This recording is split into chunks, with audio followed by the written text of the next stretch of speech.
Welcome to Shaheen Academy Madhubani. स्वागत है आपका हमारे इस एजुकेशनल चैनल पर।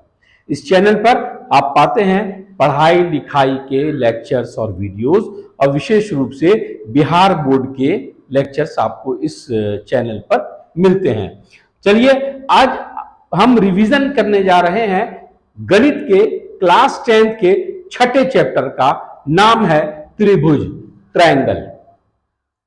त्रिभुज बिल्कुल क्लियर है। त्रि यानी तीन, भुज यानी भुजाएं, तीन भुजाओं से घिरी जो आकृति होती है उसे त्रिभुज कहते हैं। इंग्लिश में कहते हैं ट्रायंगल। इंग्लिश में भी ट्राई का मतलब तीन, और एंगल यानी तीन, एक एंगल, दूसरा एंगल, और ये रहा तीसरा एंगल, उसे त्रिभुज कहते हैं, ट्रायंगल कहते हैं। ये तो हो गया कि त्रिभुज किसे कहते हैं। अब आइए बात करते हैं सब्सक्राइब करने की। अगर नहीं किए हैं तो प्लीज कर लीजिए, लाइक भी कीजिए, कुछ कमेंट भी कीजिए, अच्छा लग रहा है तो शेयर भी कर लीजिए इसको, ठीक है। उसमें एक पार्ट है जो मेन है त्रिभुज में, क्लास 10th में, जो है समरूपता, सिमिलरिटी, ठीक है। लेकिन इसको पढ़ने के लिए पहले हमको पढ़ना पड़ेगा सर्वांग समता, कॉन्ग्रुएंसी। डिफरेंस देखना होगा हमको कि समरूप क्या होता है और सर्वांग सम क्या होता है। समरूप कैसे होते हैं और सर्वांग सम कैसे होते हैं। आप ऐसे समझ लीजिए, मेरे हाथ का ये पंजा और मेरे इस हाथ का ये पंजा, दोनों को मैंने ऐसे कर दिया। ये देखिए, एक पंजे पर, एक हाथ पर दूसरा हाथ बैठ गया, इसे हम कहेंगे कॉन्ग्रुएंस, सर्वांग सम कहेंगे। क्या कहेंगे? सर्वांग सम। और इसका निशान होता है इस तरह का। बात समझ में आई आपको? या आप ऐसे समझ लीजिए, ये आपकी मैथ की बुक है, क्लास 10th की, बिहार बोर्ड की। इसी तरह की बिहार बोर्ड की क्लास 10th की मैथ की एक और बुक ले ली जाए, उस पर उसको रख दिया जाए तो हूबहू उसी तरह हो जाएगी। इसे कहते हैं सर्वांग सम, कॉन्ग्रुएंट। आप जिस कमरे में बैठे होंगे उसमें जो दो दीवार आमने सामने की होगी, जिसमें खिड़कियां नहीं होंगी और दरवाजे भी नहीं होंगे, दोनों दीवारें एक दूसरे के सर्वांग सम होंगी, यानी कॉन्ग्रुएंट होंगी। ये तो हो गया सर्वांग सम। या ऐसे समझ लीजिए कि आप खड़े हैं, जिस तरह मैं खड़ा हूं, एक फोटो ले लिया जाए और फोटो को बीचों बीच से अगर काट दिया जाए या मोड़ दिया जाए तो बिल्कुल एज इट इज, जैसा इधर मिलेगा वैसा ही इधर भी मिलेगा। आपको मिलेगा ना, जैसा इधर वैसा ही इधर। इधर भी देखिए आंख, इधर भी एक आंख, इधर भी एक कान, इधर भी एक कान, रेस्ट ऑफ जैसा इधर वैसा ही मिलेगा। इसे कहते हैं सर्वांग सम, कॉन्ग्रुएंट। लेकिन समरूपता जो है, सिमिलरिटी जो है, वो इससे थोड़ी सी अलग है। पहले तो निशान ही अलग है। सर्वांग समता में ये निशान लगता है और सिमिलरिटी में सिर्फ ये निशान लगता है। गौर से देखिएगा, यहां बराबर के ऊपर में जो निशान लगा वही एक निशान यहां लगता है। इसका मतलब समरूपता बराबर नहीं दिखाती है, समता नहीं दिखाती है। फॉर एग्जाम्पल, एक लड़का दूसरे लड़के के समरूप है, उसके भी दो हाथ, उसके भी दो हाथ, उसके भी दो आंख, उसके भी दो आंख, ये समरूप है। क्या है? समरूप है। या आप ऐसे कहिए कि एक छोटी बॉल एक बड़े बॉल के समरूप है, ये भी गोल और वो भी गोल। या आप ऐसे कहिए कि मिठाई का डब्बा, मिठाई का डब्बा, ये भी चौकोर, और एक बड़ा डब्बा अगर रख ले तो वो भी चौकोर। यानी दिखने में एक जैसे, माप में एक जैसे नहीं। अगर माप में एक जैसे हैं तो वे सर्वांग सम हैं, वो कॉन्ग्रुएंट हैं। लेकिन दिखने में एक जैसे हैं तो वो समरूप हैं। दिखने में और सही में दोनों में डिफरेंस है। अगर एक के ऊपर एक रख दिया जाए और बराबर हो जाए, इसे कहते हैं कॉन्ग्रुएंट। लेकिन दिखने में एक जैसे हो, चाहे एक छोटा हो और एक बड़ा हो। नींबू एक छोटा और एक बड़ा, दिखने में एक जैसा, वे समरूप होंगे। क्या होंगे? समरूप। तो तो आपको यह बात समझ में आई कि सर्वांगसम अलग चीज है और समरूप अलग चीज है। समरूपता की डिफिनेशन क्या है, आप देखें यहां, समान भुजाओं वाले दो बहुभुज, बहुभुज का मतलब जिनकी 3 या 3 से अधिक भुजाएं हो उसे हम बहुभुज कहते हैं, पॉलिनोमियल कहते हैं इंग्लिश में। समान भुजाओं वाले दो बहुभुज, समान भुजाएं मतलब इन नंबर्स, समान भुजा का मतलब है ना, संख्याओं में समान भुजा, संख्याओं में, यानी एक फिगर है 4 साइड की ये है और 4 साइड की ये भी है, यानी इसमें भी 4 साइड और इसमें भी 4 साइड। तो ऐसी दो फिगर समरूप होगी कब, उसकी 2 कंडीशन है, या तो उनके संगत कोणों की माप समान हो, उनके संगत कोणों की माप समान हो, यानी ये 90 है तो ये भी 90, मान के चले कि ये 80 है, हालांकि ये 80 डिग्री है नहीं, लेकिन ऐसा मान के चले कि ये 80 है तो ये भी 80 डिग्री, ये अगर 70 है तो ये भी 70 डिग्री, और ये अगर, ये कितना हो गया टोटल 150 और 240, ये अगर 140 डिग्री है तो ये भी 140 डिग्री। ये बात को आपको समझना है जरा, ये 80 है तो ये भी 80, ये 70 है तो ये भी 70, ये 140 है तो ये भी 140, और ये 90 है तो ये भी 90। अगर ऐसा है तो वे समरूप हैं, यानी पहली कंडीशन समझा आपने, संगत कोणों की माप समान हो, या एक और बात अगर होगी तो वे समरूप होंगे, क्या, यदि संगत भुजाएं समानुपाती हो। संगत भुजाएं समानुपाती का मतलब समझ लीजिए कि ऐसा मान लीजिए कि ये इस तरह की एक फिगर है, मैं ट्रायंगल बना करके दिखा रहा हूं आपको कि ये एक ट्रायंगल है और दूसरा ट्रायंगल ये है, ये 4 है, ये 2 है, ये 6 है, ये 3 है, ये 10 है और ये 5 है।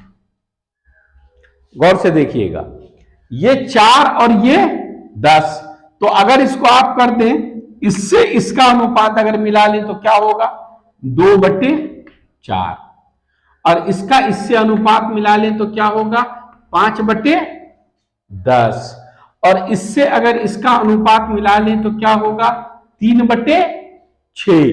अब ये 2 एकम 2, 2 दूनी 4, 5 एकम 5 और 5 दूनी 10, 3 एकम 3 और 3 दूनी 6। आप देखते हैं कि ये भी 1/2, ये भी 1/2, ये भी 1/2, तीनों भुजाएं समानुपाती हैं, तीनों भुजाओं की लंबाइयों का अनुपात समान है, इसीलिए ये 2 त्रिभुज भी आपस में समरूप होंगे। यानी या तो कोण समानुपाती हो, या तो कोण समानुपाती हो। लेट बी, ये 70 है, ये 110 है, और ये जो है 110 और 70, 110 और 70 हो जाएगा, तब तो हो ही नहीं पाएगा। क्यों नहीं हो पाएगा बताइए, ये दोनों को मिला के कितना डिग्री हो जाएगा, 180, तो 2 ही एंगल मिलके 180 हो जाएगा। तो त्रिभुज में तीसरा कोण कितने का होगा, त्रिभुज में तो 3 कोणों की मापों का योग ही 180 आता है। तो मान लीजिए ये 80 होगा और मान लीजिए कि ये 30 डिग्री होगा, ऐसा मान लीजिए।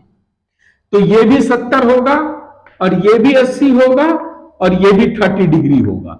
2 कंडीशन, या तो कोणों की माप समान हो, या तो कोणों की माप समान हो, और या तो भुजाओं की लंबाइयों का अनुपात समान हो, तब जाके वे समरूप होते हैं।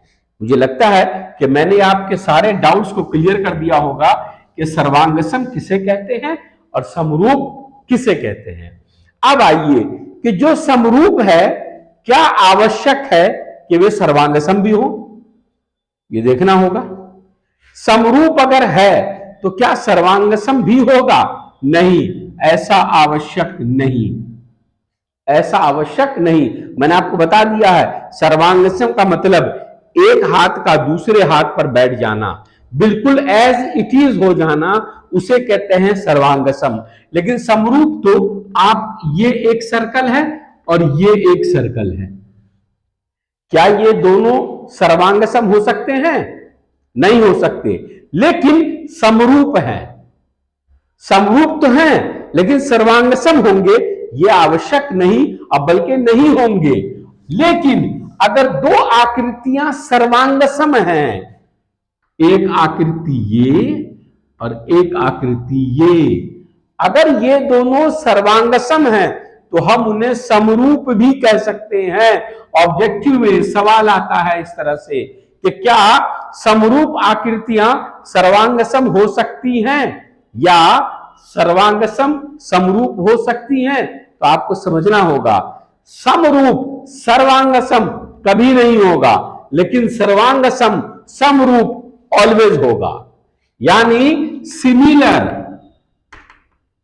कॉन्ग्रुएंट कभी नहीं होगा, लेकिन कॉन्ग्रुएंट सिमिलर ऑलवेज होगा, हमेशा होगा वो। बिल्कुल इस डाउट को आपको क्लियर कर लेना है अपना कि समरूप है तो सर्वांगसम नहीं होगा, लेकिन सर्वांगसम है तो वो समरूप भी होगा। ये तो हमने पढ़ा सर्वांगसम और समरूप के बारे में। अब दिल थाम के बैठो कि मेरी बारी आई। अब आप कहेंगे कि मेरी बारी तो बहुत दिन से चल रही है। मेरी बारी से मतलब एक थ्योरम की बारी आई, एक प्रमेय की बारी आई जिसके बिना गणित अधूरा है, जिसके बिना गणित अधूरा है। चांद के बिना यह अंबर अधूरा, और पाइथागोरस थ्योरम के बिना, बोधियान प्रमेय के बिना यह गणित अधूरा है। ये बार बार इसका यूज आपको आता ही रहेगा। लगभग 5वीं कक्षा 6ठी कक्षा से ये स्टार्ट होता है, तो तब तक पढ़ना पड़ता है जब तक आप गणित पढ़ रहे हैं। तब तक, ये 10th क्लास नहीं, 11th क्लास नहीं, 12th क्लास नहीं, जब तक आप पढ़ेंगे तब तक आप इसको पढ़ते रहेंगे। अभी इसका बेसिक पढ़ेंगे, बाद में इसका एडवांस मॉड्यूल आप पढ़ेंगे, लेकिन ये थ्योरम आपको पढ़ते रहना होगा। और बहुत ही इजी है, सबसे अच्छी बात यह है बहुत ही इजी थ्योरम है ये। देखिए पाइथागोरस थ्योरम, पहली कंडीशन ये है यहां पर कि एक ऐसा त्रिभुज जिसमें एक कोण समकोण हो, उसी में ये लागू होता है। हमको जो पढ़ना है उसके बारे में बता रहे हैं आपको, क्लास 10th के बारे में।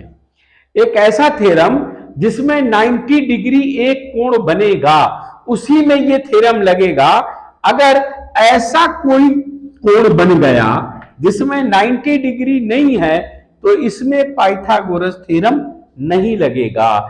ऐसा कोई त्रिभुज बन गया, इसमें 90 डिग्री नहीं है, इसमें यह थ्योरम नहीं लगेगा। इसे पाइथागोरस थ्योरम हिंदी में भी लिखते हैं, इंग्लिश में भी लिख सकते हैं, और हिंदी में आप इसे बोधियान प्रमेय भी लिख सकते हैं। समझेंगे 90 डिग्री के सामने जो भुजा होती है उसका एक विशेष नाम है। 3 भुजाएं, 2 भुजाएं मिलकर समकोण बनाती हैं, तो इन दोनों भुजाओं के लिए अलग अलग कोई नाम नहीं है। कहा जाता है समकोण बनाने वाली भुजाएं, ये नाम हो गया दोनों का। लेकिन 90 डिग्री के अपोजिट में, सामने में जो लाइन है, जो भुजा है, जो लाइन सेगमेंट है, इसका एक स्पेशल नाम है, इसे कहते हैं कर्ण, और इंग्लिश में कहते हैं हाइपोटेन्यूज। हाइपोटेन्यूज कहते हैं इसे इंग्लिश में, ठीक है। ये स्पेशल नाम है जो सामने में है। अब ये थ्योरम क्या है उसको समझ लेते हैं। समकोण बनाने वाले त्रिभुजाएं, फिर सुन लीजिए, किसी भी समकोण त्रिभुज में समकोण बनाने वाली भुजाओं की लंबाइयों के वर्गों का योग कर्ण के वर्ग के बराबर होता है। कर्ण की लंबाई के वर्ग के बराबर होता है। मतलब क्या निकला, बहुत इजीली मैं समझा दूंगा। हम मान लेते हैं कि ए के सामने जो भुजा है उसकी लंबाई ए है, स्मॉल ए लिखा हमने। बी के सामने जो कर्ण है उसकी लंबाई स्मॉल बी में हमने लिखा, और सी के सामने जो भुजा है उसकी लंबाई हमने स्मॉल सी में लिखा। तो थ्योरम क्या बनेगा? थ्योरम बनेगा a power 2 plus c power 2 बराबर है b पावर 2। देखिए, समकोण बनाने वाली भुजाओं की लंबाइयों के वर्गों का योग कर्ण की लंबाई के वर्ग के बराबर होता है। मैंने उंगली रखकर आपको बता दिया पूरा। या इसी थ्योरम को आप ऐसे लिख सकते हैं, b पावर 2 यानी b का वर्ग बराबर a का वर्ग प्लस c का वर्ग। आगे बात समझ में? ये तो थ्योरम हो गया। अब इसको हल कैसे करते हैं? इस पर जो प्रश्न आते हैं वो किस प्रकार के आते हैं? दो प्रकार के आते हैं। या तो ये दो भुजाएं दी हुई रहती हैं और ये आपको मालूम करना रहता है, या तो ये भुजा भी दी हुई रहती है और इन दोनों में से भी कोई एक भुजा दी रहती है, ये एक भुजा आपको मालूम करनी होती है। तो जब ये दोनों दिया है तो हम फॉर्मूले को ऐसे लिख सकते हैं, और जब इन दोनों में से कोई मालूम करना है तो फॉर्मूले को हम ऐसे लिख सकते हैं। बहुत इजी तरीका है। दो सवाल आपके सामने हमने लिखकर तैयार रखे हैं, इसी से हम समझेंगे। a बराबर 6, c बराबर 8 और b आपको मालूम करना है। यानी a और c गिवन है और b आपको मालूम करना है। तो बहुत आसान तरीका है। b power 2 is equal to a power 2 plus c power 2। तो b इज इक्वल टू क्या होगा? इसका भी पावर 2, इसका भी पावर 2, इसका भी पावर 2। तो हम लिखेंगे b is equal to under square root a का पावर 2 प्लस c का power 2 is equal to a कितना है? 6। तो 6 का पावर 2, 6 का वर्ग, क्या मतलब? 6 को 6 से गुणा करना। 6 छके क्या हो गया? 36, 36। और c क्या है? 8। तो 8 अट्ठे 64, ये हो गया 64। दोनों मिलके कितना हो गया? 100। तो 100 का वर्गमूल क्या होगा? 10 सेंटीमीटर। ये इसका आंसर आ गया। अच्छा, चलिए यहां पर हम नाम बदल के देखते हैं। ये एबीसी से बात समझ में अगर नहीं आती है तो हम नाम बदल के देखते हैं। मान लीजिए इस तरह से ट्रायंगल है पी क्यू आर, जिसमें क्यू पे 90 डिग्री बन रहा है। तो पी क्यू 9 सेंटीमीटर है। ये कितना है? 9 सेंटीमीटर। और पी आर 15 सेंटीमीटर है। ये जो पी आर है क्या है? 15 सेंटीमीटर। और हमको ये क्यू आर मालूम करना है। क्या मालूम करना है? Q R. इस तरह से भी आप इसे हल कर सकते हैं।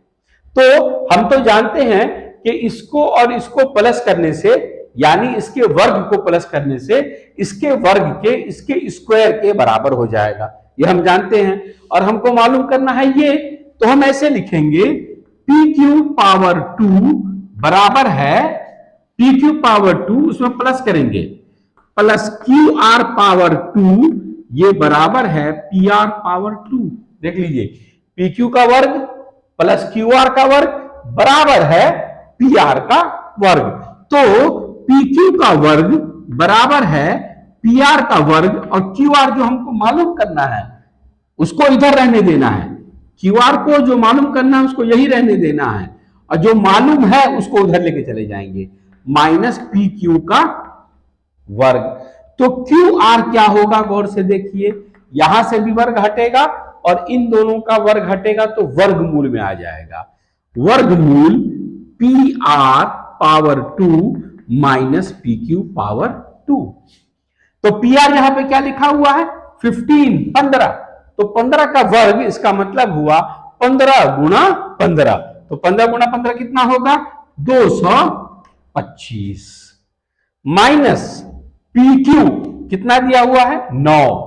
तो 9 का वर्ग, इसका मतलब 9 गुणा 9। तो 9 9 क्या होगा?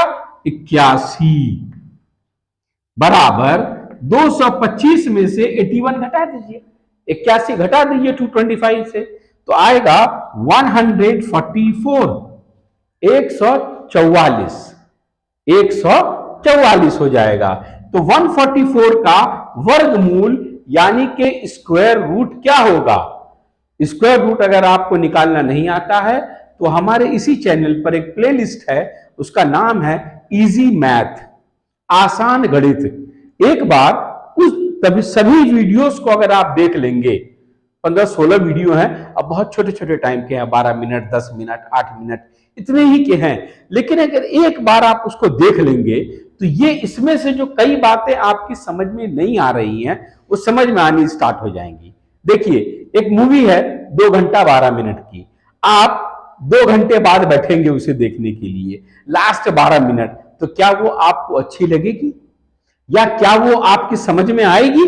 नहीं आएगी, बिल्कुल नहीं आएगी, क्योंकि स्टार्टिंग से आपने उसे देखा ही नहीं, शुरू से आपने उसको देखा नहीं, समझा नहीं, तो उसमें मजा कैसे आएगा और वो समझ में कैसे आएगी? तो होता क्या है, यूजुअली बच्चे जब 9th 10th में आते हैं तब गणित के पीछे लग जाते हैं, लगता है कि तेरे बिना हम नहीं, हमारे बिना तू नहीं, लेकिन दोनों दूसरे के बिना ही रह जाते हैं मोस्टली बच्चे। उसके पीछे लॉजिक यही रहती है कि मैथ का जो बेस है वो उनको नहीं मालूम, गणित का जो बेस है वो नहीं मालूम। घर बनाइएगा तो नीचे बेस दीजिएगा ना, टाई बीम दीजिएगा ना, तब ना पिलर खड़ा होगा, तब ना ईंट जोड़िएगा, तब ना छत ढालिएगा। यहां तो बीम का ही पता ही नहीं है, तो कैसे मकान बनेगा?